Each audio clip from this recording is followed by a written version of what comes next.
पूरे देश में क्या पूरे विश्व में उन परिस्थितियों में इस अस्थमा डे को एक बार आयुर्वेद से फिर से समझने की आवश्यकता मुझे प्रतीत होती है कि आप देख रहे हैं कि लाखों ऑक्सीमीटर बिक चुके हैं, हज़ारों HRCT हो रही है। बहुत सारे लोग जो हैं वो कोविड के एक मुख्य कॉम्प्लिकेशन के रूप में ऑक्सीजन की कमी से जूझ रहे हैं और हमारे डॉक्टरों की टीम 24 घंटे एक साल से काम कर रही है और हमारे वेंटिलेटर्स की आवश्यकता तक पड़ गई है। तो ऐसी परिस्थिति में आप समझ सकते हैं कि चरक ने 5000 साल पहले कहा था कि कुछ ही व्याधियां हैं जो प्राणांत करने वाली हैं और उनमें से हिक्का और श्वास 2 व्याधियां ऐसी हैं। वो लिखते हैं कि कामम प्राण हरा रोगा बहवो न तु ते तथा। बहुत ज़्यादा रोग नहीं है जो प्राण हर है, लेकिन हिक्का और श्वास जो है वो प्राण हर रोग है। अब इसके निदान के बारे में बहुत विस्तार से बता दिया गया है। मैं आपको वो निदान एक बार फिर से बताना चाहता हूँ कि जो वास्तव में हमारी जीवन शैली में इतनी गहरी पैठ कर चुके हैं कि हम या डॉक्टर भी या आयुर्वेदिज्ञ भी ये भूल ही गए हैं कि ये निदान भी है क्या। सबसे बड़ा निदान देखिए, हम अपना 2 समय का भोजन देश, जाति, कुल, वंश इत्यादि की परंपरा के अनुसार करते हैं और वे सबको साथ में हो ऐसा भोजन करते हैं। लेकिन हमने एक नई चीज़ पिछले कई हजार सालों से अपना रखी है, वो है ब्रेकफास्ट। और ब्रेकफास्ट ऐसी चीज़ है कि हम खाना तो 2 समय एक जैसा खा सकते हैं बरसों से, लेकिन ब्रेकफास्ट बदल बदल करके खाना चाहते हैं। और ब्रेकफास्ट में इतना माइग्रेशन हुआ है कि हम कभी साउथ इंडियन और कभी नॉर्थ इंडियन और कभी मैक्सिकन और कभी कॉन्टिनेंटल और कभी आप जानते हैं कि बहुत सारी चीज़ों को एक साथ, फलों को दूध के साथ में, दही के साथ में भी दूध और दही के साथ में या मलाई के साथ में सब्जियां, तो ये सारे जो व्यवधान आए हैं ये अस्थमा संयोग से पूरी दुनिया में एक एपिडेमिक के रूप में भी है। ये जो ऋतुजन्य या वृत्तिजन्य अस्थमा है ये बहुत बड़ी चीज़ है, लेकिन सौभाग्य से ये एपिसोडिक है, वेगवान है। वेग उपस्थित होता है तब ये बहुत भयानक है और वेग चला जाता है तब ये सामान्य है। लेकिन हे फीवर आप जानते हैं कि और देशों में, हमारे यहाँ जो पतझड़ होती है और देशों में फॉल सीजन होता है। जैसा कि भाई साहब ने अभी बताया, पॉलन ग्रेन्स सारे दुनिया में उड़ रहे हैं। आप अभी 2-3 साल से दिल्ली का हाल देखते हैं। दिल्ली के बच्चों को इस कोविड से पहले भी ऑक्सीजन की ज़रूरत पड़ती थी और उसका कारण क्या था कि वातावरण में जो फसल कटाई होती थी उसके बाद में जो फसलें जलाई जाती थी उसका अपशिष्ट जलाया जाता था, उसके कारण से धुआं फिर हमारे दिवाली, होली जैसे त्योहारों पर किसी भी तरह के कृत्रिम रंग और ये धुआं, तो ये सब जो कारण है इन्होंने हमारे वातावरण को, हमारे प्राणवायु को इतना दुष्ट कर दिया है। और फिर हमारा जो ब्रेकफास्ट है वो विरुद्धाहार से युक्त है और उसकी मात्रा, लोग कहते हैं कि उस ब्रेकफास्ट पूरा कर देना चाहिए, खाना चाहे कम खाओ। और ब्रेकफास्ट ऐसे समय में होता है जिसका 7 बजे से लेकर के 11 बजे तक, और कुछ लोग ऐसे भी हैं हमारे बंधु जो 11 बजे तो उठते हैं, तो उनका 12, 1, 2 बजे तक ब्रेकफास्ट होता है। तो ब्रेकफास्ट का कोई समय भी नहीं है। कालातीत भोजन है, अध्यसन है, विरुद्धासन है और उसमें नए नए प्रयोग हैं। और विशेष रूप से जो प्रयोग हैं उसमें ऐसे रिफाइंड ऑयल्स हैं जो वेजिटेबल ऑयल्स नहीं हैं और बहुत सारे अनएडिबल ऑयल्स भी मिले हुए हैं। उनमें डीप फ्राई करके बनाए जाने वाले ब्रेकफास्ट हमारे पूरे श्वसन संस्थान को कफ और वायु की प्रतिलोम गति से युक्त कर देते हैं। बाकी रजसा धूम वाताभ्याम तो आप सब जानते हैं, तोमर जी ने बहुत विस्तार से बता दिया। लेकिन कुछ निदानार्थकर रोग भी हैं, और निदानार्थकर रोगों में ये जितने हमारे दूसरे भाई जो बहुत सारे एंटीबायोटिक्स और बहुत सारे स्टेरॉइड्स और बहुत सारे वेजोडाइलेटर्स और बहुत सारे थायराइड और हाइपरटेंशन के लिए नित्य दवाइयाँ और बहुत सारी ब्लड थिनर्स, इन सब का जो नित्य प्रयोग हो रहा है, बड़े लंबे समय से प्रयोग हो रहा है। देखिए, प्राणमय संस्थान एक ऐसी चीज़ है जो है तो कफ का स्थान, और इसमें वायु का आवागमन जो है वो 1 मिनट में 18-20 बार वैसे ही होता है। लेकिन वो वायु के रूप में नहीं रह करके यहाँ पर द्रव और गैस का एक्सचेंज होना चाहिए, और उस एक्सचेंज के लिए इसमें जो फुफ्फुस के वायु कोश हैं उसमें एक आकुंचन प्रसारण की एक स्वतः प्रक्रिया है, जिसके कारण से वो जल या रक्त कहेंगे, उस रक्त में उस वायु का मिश्रण और उस रक्त में से जो अवशिष्ट वायु था, जो उपयोगी वायु नहीं है, उसका अपमिश्रण, उसको निकालना। तो एक्सेल और इनहेल, जो श्वास और प्रश्वास या उच्छ्वास और निश्वास में जो 2 प्रक्रियाएं होती है, वो प्रक्रिया हमारी इस बात पर निर्भर करती है कि वहाँ पर उस द्रव की कंसिस्टेंसी क्या है, उस द्रव की जो घनत्व जो है वो कैसा है, और उस द्रव का टेम्परेचर कैसा है। और यदि इन औषधियों के कारण से उसकी कंसिस्टेंसी को थिनिंग ओवर हो जाती है, तो उसमें जल जो है वो इसलिए लायक नहीं रहता है कि वह वायु का अवशोषण कर सके या वायु के साथ में उसका मिश्रण कर सके। जो अवशिष्ट जल है वो क्या है कि लंग के एक बेसल पार्ट में धीरे धीरे रुकता चला जाता है, और किसी और एंटीबायोटिक के कारण से या हमारे खान पान के कारण से या विरुद्धासन के कारण से या नियमित औषधियों के सेवन से उसमें द्रव में घनत्व जो है वो आता जाता है, वो पिच्छिल, आविल, तंतुल, है ना, इस तरह का श्लेष्मा वहाँ पर बन जाता है। और एक बात तोमर जी ने बिल्कुल स्पष्ट कही कि ये पित्त स्थान समुद्भव है, हमारे पचन संस्थान से जुड़ी हुई व्याधि है मूलतः। अगर पचन संस्थान में हमारी ये क्षमता है कि सब तरह के पांच भौतिक आहार का, षड्रसात्मक आहार का, 20 गुणात्मक आहार का हम जब भिन्न संघात करते हैं, उसका एटॉमिक सब डिवीजन करते हैं, तो वह साथ में होता है शरीर के लिए, लेकिन पचन के बाद आहार रस बनने और धातु निर्माण क्रम में वो 3 अवस्था पाकों से गुजरना चाहिए।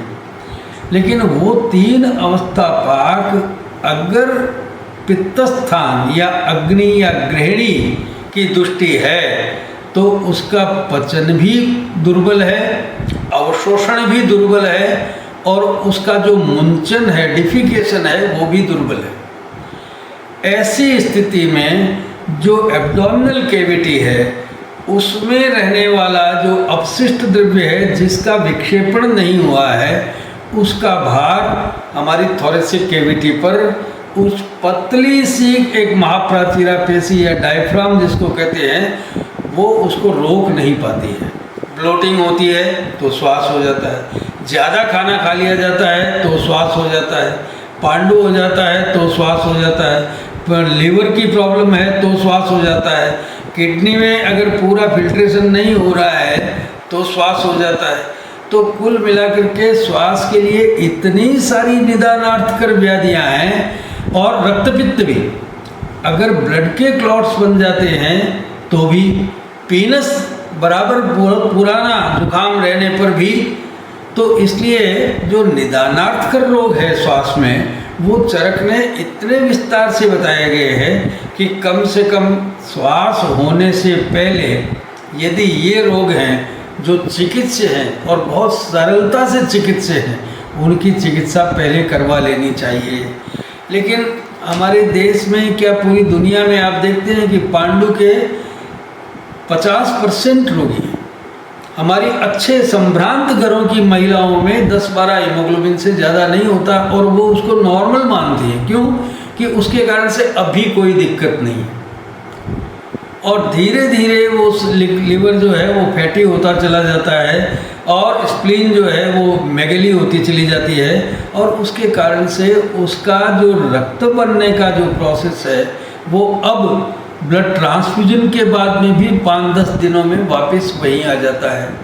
और हमारा जो आहार है वो भी क्या है कि उसको बनाने के लिए पर्याप्त रक्त निर्मापक घटकों का जो रस में कंसंट्रेशन होना चाहिए वो नहीं कर पाता है। तो ऐसी दशा में श्वास के रोगियों की संख्या निरंतर बढ़ती जा रही है। अशोक भाई साहब ने अभी बहुत अच्छी तरह से डेमोग्राफी बताई और संख्या तक बताई, उसको मैं दोबारा दोहराना नहीं चाहता। लेकिन कुल मिलाकर के ये जो व्यवस्था है इसमें कुछ चीज़ें जो है वो हमें ध्यान में कम से कम आयुर्वेदिकों को रखनी चाहिए। और आयुर्वेदिकों को एक में निवेदन है, मेरा बड़ा करबद्ध निवेदन है कि वो अगर आयुर्वेदिक चिकित्सा करना चाहते हैं तो कम से कम आयुर्वेदिक डायग्नोसिस भी करें। और आयुर्वेदिक डायग्नोसिस के बिना या एलोपैथिक डायग्नोसिस से आयुर्वेदिक चिकित्सा वो केवल लाक्षणिक चिकित्सा है, उसका केवल एक समसामयिक उपयोग हो सकता है, लेकिन उसका व्याधि निर्मूलन में कोई महत्व नहीं है। और व्याधि का निर्मूलन तो वैसे ही श्वास वेग अवस्था में है, व्याधि का निर्मूलन तो थोड़े दिन बाद में वैसे ही हो जाता है, सीजन चेंज हो जाएगा तो हो जाएगा, एलर्जी खत्म हो जाएगी तो हो जाएगा। तो इसलिए व्याधि निर्मूलन को आप क्योर नहीं समझें, और इसके लिए आयुर्वेदिक डायग्नोसिस और इसका हर एक स्टेप जो संप्राप्ति का 4 श्लोक है, प्रतिलोमम यदा वायु स्रोतांसी प्रतिपद्यते। वायु का एक ही तरीका है कि उसका अनुलोमन होता रहे, कि जो क्या है कि हमारी जीवन को रोग रहित जीवन को 100 साल तक ले जा सकते हैं। वातव्याधि अधिकार में कहा है अव्याहत गतिर्यस्य स्थानस्थौ प्रकृतौ स्थितः, है ना। और जीवेत वीत रोग समासतम। यदि वायु की गति अव्याहत है, दोष प्रकृति स्थित है और स्वस्थानस्थ है ना, तो रोग होने की कोई संभावना नहीं है। लेकिन वायु अगर प्रतिलोम है, प्रतिलोम का मतलब जिस मार्ग से वायु का आदान होना है उस मार्ग से वायु को हमें ज़्यादा मात्रा में निकालना पड़ रहा है श्वास रोग में, तो ये बड़ी भयानक स्थिति है। क्यों? कि वो आहार, उदक, अन्न, उदक और प्राण, ये 3 मुख्य आहार हैं इस शरीर के लिए। केवल आहार नहीं है, केवल अन्न नहीं है, ये 3 बहिर्मुख स्रोतस हैं हमारे पास में, जिनमें क्या है कि हम उदक लेते हैं, अन्न लेते हैं और प्राण लेते हैं, और इन तीनों का एक होमोजेनस सब्सटेंस बनाते हैं, और फिर उसका अवस्था पाक में वो शरीर की एनर्जी के लिए आवश्यक 200 में कन्वर्ट होता है। तो ये 3 चीज़ों का समुदाय है ये 2 संज्ञा या शरीर द्रव्य। तो उसमें जो एक तत्व प्राण है वो बहुत इम्पोर्टेंट है, क्योंकि आहार हम 200 ग्राम 400 ग्राम लेते हैं, लेकिन प्राण तो प्रतिक्षण, और पानी हम कितना पीते हैं, 2 से 4 लीटर पानी पीते हैं। लेकिन प्राण की मात्रा देखिए आप, 1 मिनट में 17, 18, 20 बार लेते हैं, और ऐसे दिन में क्या है कि कितने घंटे होते हैं, कितने मिनट होते हैं, कितने आप गणित लगा सकते हैं। तो प्राण का कितना आहरण करना चाहिए शरीर को, अगर उस प्राण में 2-4% का भी डेफिसिट रहा प्रति मिनट, तो वो डेफिसिट एक दिन में कितना बड़ा डेफिसिट होगा, और उस आहार की होमोजेनिसिटी हेट्रोजेनिसिटी में बदल जाएगी। वो आहार प्राण रहित आहार प्राण कैसे दे सकता है, एनर्जी कैसे दे सकता है। तो प्रतिलोम जब वायु होता है, और वो भी स्रोतांशी प्रतिपद्यते, स्रोतांशी का मतलब प्राणवायु स्रोतांशी। अब वो कहाँ से आता है, क्यों होता है कि ग्रीवा शिरश्च संगृह्य श्लेष्माणम समुदीर्य। हमारे यहाँ एक और अध्याय बताया है, नवेगान धारणी अध्याय, कि कुछ प्रच्युत वेग हैं उनका धारण नहीं करना चाहिए। और जब फर्स्ट रनिंग नोज का लक्षण होता है, उसी समय हमारे भाई जो है वो अपने आप मेडिकल की दुकान पर जाते हैं, और पहले सिट्राजिन या एविल लेते थे, अब सिट्राजिन लेते हैं, अब मॉन्टेयर एलसी लेते हैं। और वो जो वेग उसको बहिर्मुख कर रहा था, वो वेग अब अंतर्मुख होता है, और वो ही श्लेष्मा जो बाहर निकल सकता था आराम से, है ना, और उसका कोई इलाज किया जाता तो वो निकलना बंद हो सकता था, लेकिन हमने उसको सप्रेस किया, हमने उसका वेग का विधारण किया। और वेग का विधारण भी ऐसी चीज़ों से किया जिसके कारण से आपके शरीर में शिथिलता हो गई, और ड्राउजी हो गया, चिड़चिड़ापन हो गया, और बहुत सारी संज्ञाएं, फुफ्फुस भी उसी एनर्जी से तो काम करते हैं, वो भी शिथिल हो गए। तो अब वो जो कफ है, वो जो रनिंग नोज है, वो क्या है कि इस शरीर में वापस जा रहा है। तो श्लेष्माणम समुदीर्य ग्रीवा शिरश्च संगृह्य। सिर मतलब साइनसेस, ग्रीवा मतलब जो फेरिंक्स लैरिंक्स, इन सब से जो टपक टपक करके अंदर जा रहा है, उसने वायु के स्थान को, कंटेनर को हाफ कर दिया। जो लंग का बेसल पार्ट है वो फिल्ड हो गया। अब क्या है कि वो वायु उन वायु कोषों में से होकर के और वापस ही निकलने के अलावा उसके पास रास्ता नहीं है। वो प्राण पूरी तरह से काम में नहीं आया। वो प्राण जो है वो वापस उच्छ्वास बढ़ गए, और प्रश्वास जो है, इनहेल जो है वो कम हो गया। तो इनहेल जब कम हो गया तो प्राण कम हो गया। उसके बाद में देखिए आप, करोति पीन समतेना, यदि वो रुक गया तो कहाँ रुकेगा? सबसे पहले तो वो साइनसेज में रुकेगा, साइनसाइटिस होगा। पीन समतेना, और ये पीनस जो है ये रेडिएटर का काम करते हैं।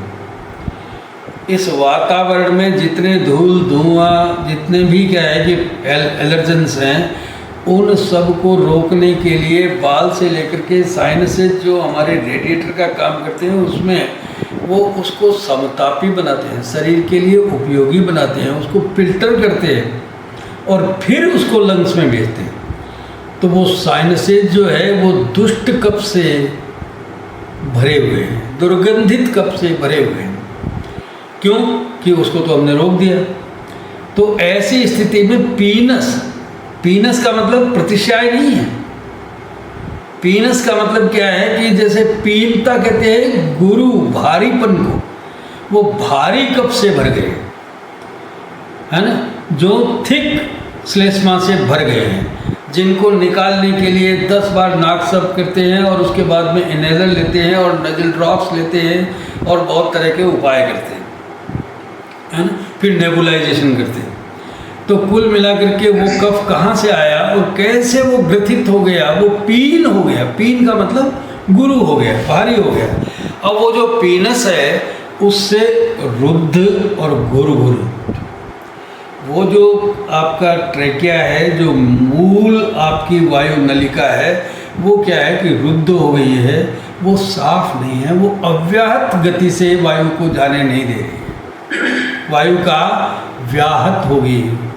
और घुरघुरत्व उत्पन्न होता है का मतलब ये है कि वो किसी सॉलिड पार्ट में से बड़ी मुश्किल से रास्ता बना करके जा रही है, क्योंकि वायु है वो जाएगी तो सही, लेकिन उतनी मात्रा में, उतनी आराम से, इफर्टलेसली नहीं जाएगी। तो सांस लेना भी भारी हो जाएगा। इसको कहते हैं प्राणवायु स्रोतस की दुष्टि, और उससे कहते हैं कि कृच्छ्र श्वास। कृच्छ्र श्वास का मतलब श्वास लेने में कष्ट का अनुभव। क्यों? कि श्वास के मार्ग का रोध है, श्वास के मार्ग का कफ से अवरोध है, तो उसको कहते हैं कृच्छ्र श्वास।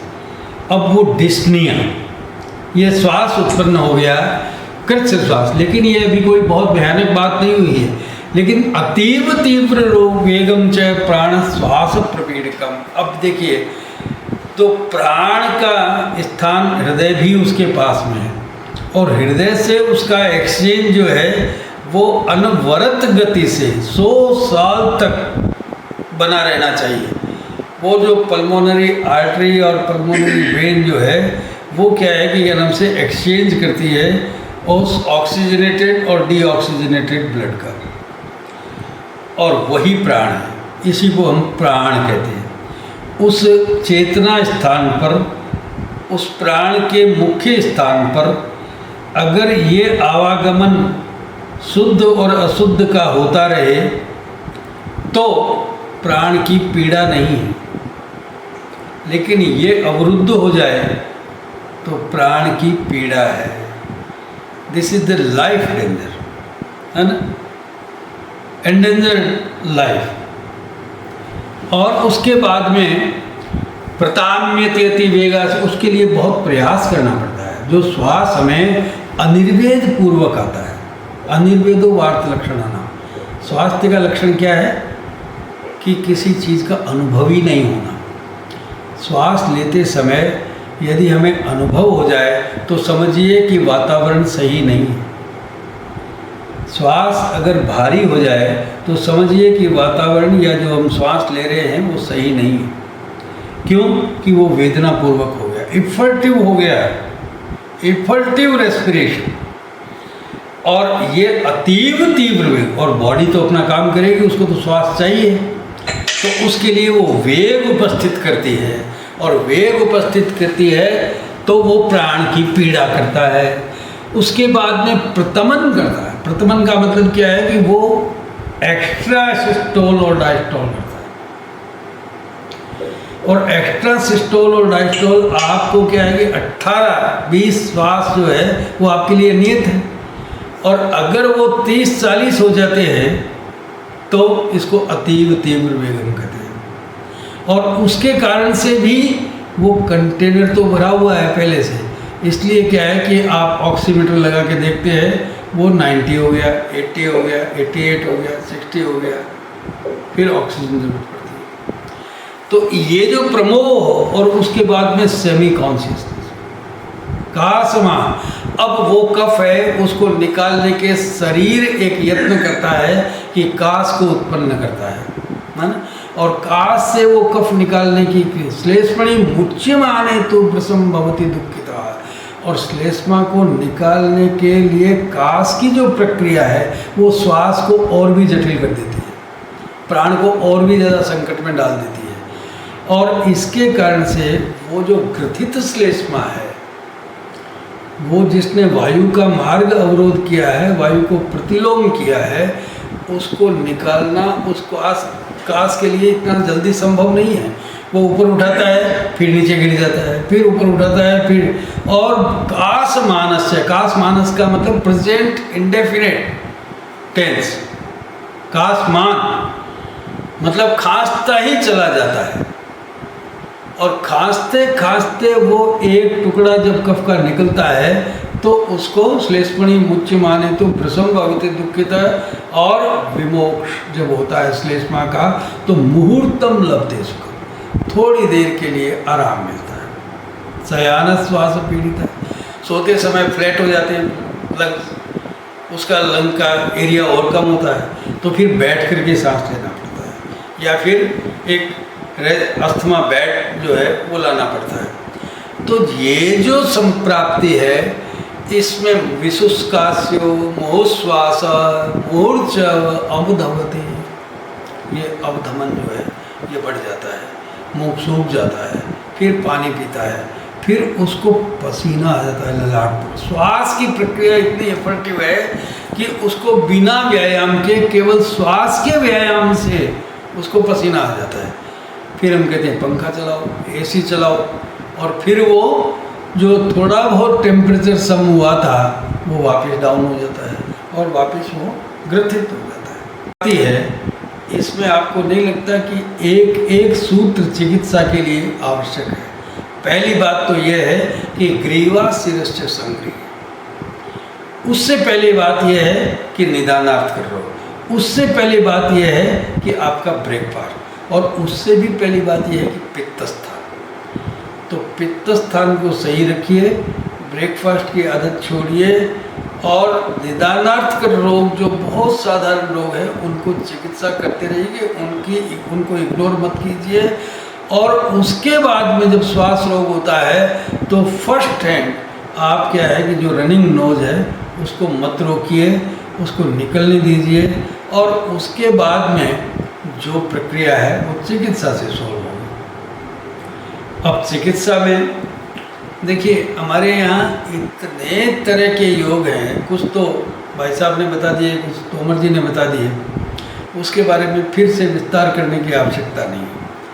धूम्रवर्ती का प्रयोग, जो इनहेलर की बात करते हैं ना, वो चरक ने और वाघभट्ट ने हजारों साल पहले धूम्रवर्ती के रूप में, कि मतलब आपको इनहेल करना है, ऑक्सीजन बढ़ाने वाली चीज़, ग्रथित श्लेष्मा को वापस विलीन करने वाली चीज़, और वायु का रास्ता जो है उसको रुद्ध पथ है, उसको जो है शुद्ध पथ करने की आवश्यकता है। बस ये तीन चीज़ें इनहेलर में। मनस्शिला, देखिए संख्या आर्सेनिक का योग है एक छोटा सा, और अशुद्ध संख्या का प्रयोग है। सबसे बड़ी बात यह है कि अशुद्ध मनस्शिला का प्रयोग है इसमें, केवल धूम के लिए, लेकिन वो बड़ी आवश्यक स्थितियाँ हैं और बड़ी समझदारी से करने का काम है। बहुत सारे प्रॉब्लम्स होती हैं। अब आप ये जो इसको मानिए आप कि किसी न किसी तरह का प्रमाथी द्रव्य, प्रमाथी का मतलब ये है कि जो इस शरीर के जो ठोस श्लेष्मा है, ग्रथित श्लेष्मा है, उनका प्रमथन कर दे और उसको वापस जो है वो गैसियस एक्सचेंज में मिलने लायक हो जाए। इसलिए काली मिर्च सबसे बड़ा उपाय है। व्योस, पुष्कर मूल, ये सब ऐसी चीज़ें हैं, हरिद्रा है ना, सटी, ये सब ऐसी चीज़ें हैं, कर्कट श्रृंगी, ये सब ऐसी चीज़ें हैं जिनके बारे में मैं आपको क्या बताऊं, ये सब आप जानते हैं, लेकिन निदान आयुर्वेदी होना चाहिए। क्यों कि अब आपको कौन सी स्टेज पर आपका पेशेंट है और किस निदानार्थ कर रोग के कारण से है, किस निदान के कारण से है, और पित्तस्थान की अवस्थाएं क्या है। अगर आप इन चीज़ों का निदान नहीं करेंगे तो चिकित्सा में आप क्या है कि 100% अमृत दे देंगे तो भी चिकित्सा नहीं होगी। क्यों कि उसके हेतु की चिकित्सा करनी पड़ेगी, उसकी प्रक्रिया की चिकित्सा करनी पड़ेगी, रोग की प्रकृति को जानना पड़ेगा, उसके अधिष्ठानांतर को जानना पड़ेगा, और उसके ट्रिगर फैक्टर्स को भी जानना पड़ेगा। तस्मात् विकार प्रकृति अधिष्ठानांतराणि च समुत्थान विशेषाच बुद्ध्वा कर्म समाचरेत्। ये तीन चीज़ें तो आपको जाननी पड़ेगी।